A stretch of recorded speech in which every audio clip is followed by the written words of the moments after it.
This course has been published to my website as well as to the Udemy over here, and if you'd like to support me, you can go and purchase this course from my website as well as from the Udemy over here. Let us get started with our authentication feature. So for that, we need to create a user first. So let's get over here to the shared feature, and in the shared feature we have the auth as well as the user. So let's go to our user feature and go to the infrastructure, and let's create our new models folder over here, and here we'll create the new file, and let's call this one as the user the model.python file over here. And let's create the class that will be of the user model over here, and let us extend the base over here. And this base we need to import this one from, we need to import it from our app.the we have the source, right? The source dot the local dot the we have the base, and in the case it should be of the base, and import the base over here. So let's import the base. That should be good enough. And once we import that, let's just go and add the table definition on. Let's add the generate the doc over here, and that should be good. The summary will be, this will be a SQLAlchemy model for user data, and the args we are not taking in anything, so let's just go and remove this one for now. And let's just go and add this below over here, and let's just add our definition of metadata for the table table over here.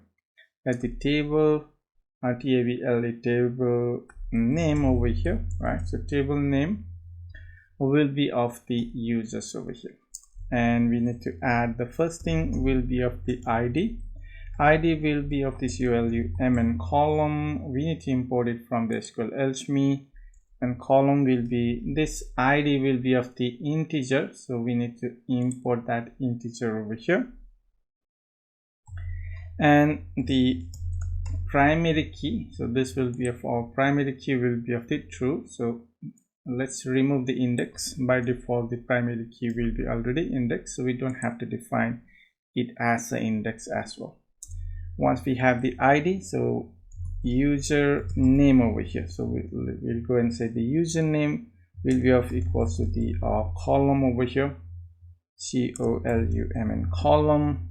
Type will be of the string, right? So strn string from the SQLAlchemy, and unique, so we'll set this as a unique to be of the true over here. And the unique value will also be index, so we don't have to index it. Nullable, we don't want to make it as a nullable because this is a unique field, so nullable should be of the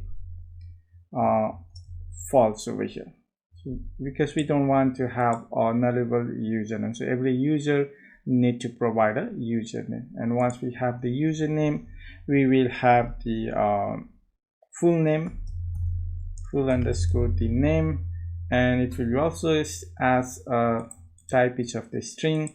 Nullable, the full name can be of the null, so let's just go and set as a null.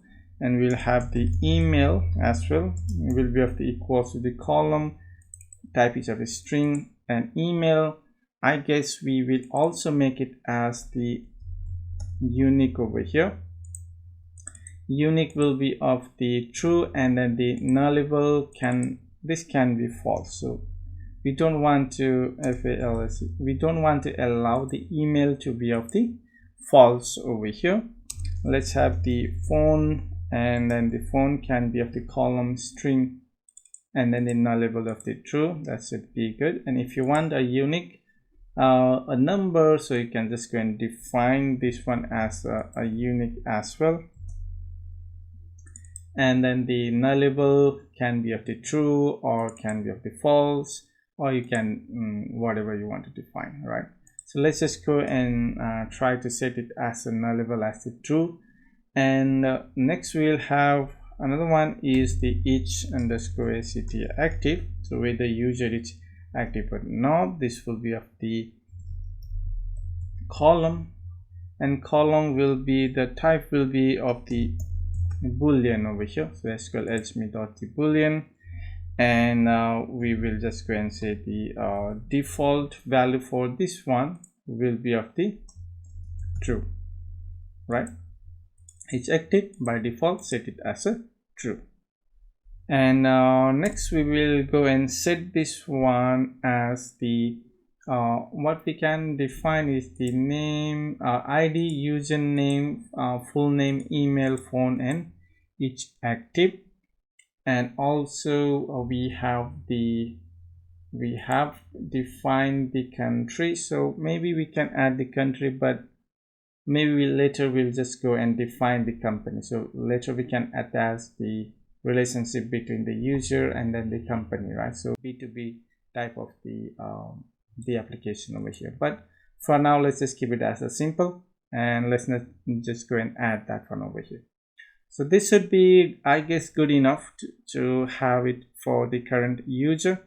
And if you want to make this user table for the authentication, we also need to add the authenticate using the email, and then we'll have the password as well. So password may be a hashed, HASHE, the hashed password. We are not going to store the without hashed, the unhashed version of the password. Column, and the column will type is of the string over here, and the password nullable will be of the false over here, right? So now we can store this particular information over here. So main will be the username, email, and then the password over here, or the hash version of our password over here. And let us add the two more, which will be of the created add, right? So this will be of the type column, type will be of the date and the time from the SQLAlchemy over here, and date and time. And then we also need to make this one as the time zone aware. So time zone will be of the true over here. So we will have the time zone aware date and time field over here. Server underscore the default, so let's just go and add the server default, which will be of the function now. And we need to import this one. If you can remember, we need to import the function from the SQLAlchemy over here, right? So that should go and add the server default time, and then the updated underscore add, and this will be also column, and the column will be of the date and time as well.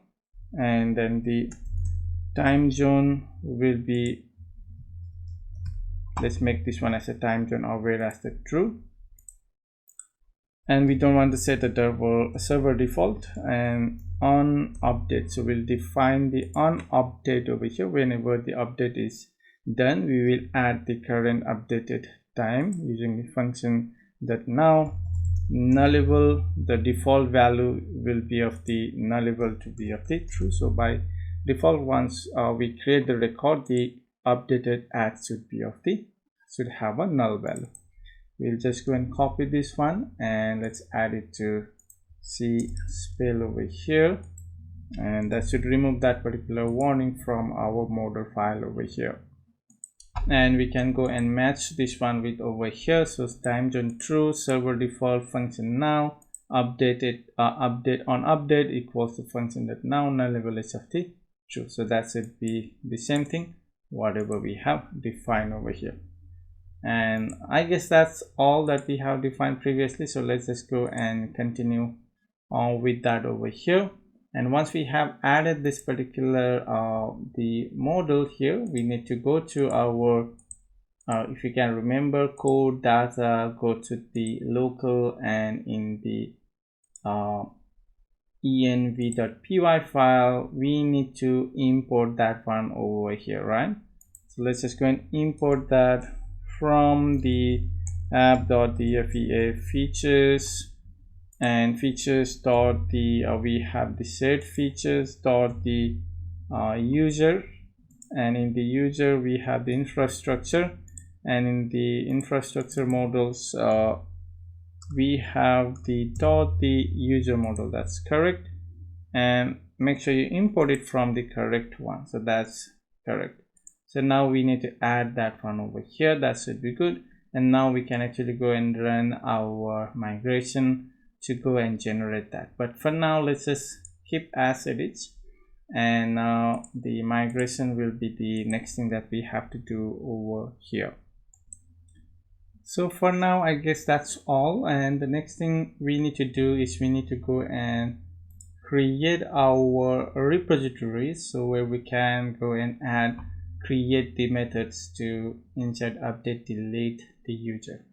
I'll give you as a homework, try to go and implement the repository over here, as well as the interface for our repository over here. I'll give you as a homework over here.